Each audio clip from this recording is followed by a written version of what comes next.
ফিলিস্তিনের স্বাধীনতাকামী সংগঠন হামাসকে নির্মূল করার চেষ্টা ইসরায়েলের নতুন নয়। এর আগেও বিভিন্ন সময়ে হামাস নেতাদের হত্যার উদ্দেশ্যে পরিকল্পিত হত্যাকাণ্ড ঘটায় ইসরায়েলি দখলদার বাহিনী।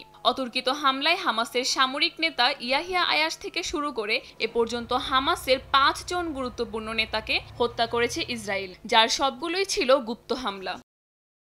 1996 সালের 5 জানুয়ারি হামাসের সামরিক নেতা ইয়াহিয়া আয়াশকে গাজার বেইত লাহিয়ায় হত্যা করে ইসরায়েলের নিরাপত্তা সংস্থা শিন বেট।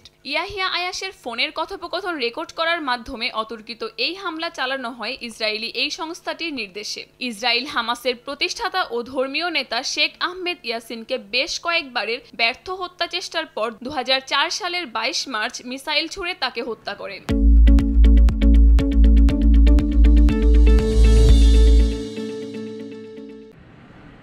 একই বছরের 17 এপ্রিলে ইসরায়েল শেখ আহমেদ ইয়াসিনের উত্তরাধিকারী ও হামাসের সহ প্রতিষ্ঠাতা আবদেল আজিজ আল রান্তিসিকে গাজা শহরে হেলিকপ্টার থেকে মিসাইল ছুড়ে হত্যা করে।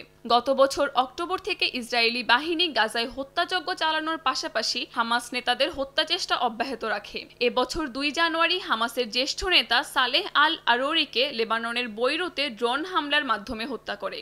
সবশেষ বুধবার ইরানের রাজধানী তেহরানে নিজ বাসভবনে হামাসের প্রধান রাজনৈতিক নেতা ইসমাইল হানিয়া গুপ্ত হত্যার শিকার হয়েছেন। তার হত্যাকাণ্ডের সঙ্গেও ইসরায়েলি জড়িত বলে সন্দেহ করা হচ্ছে।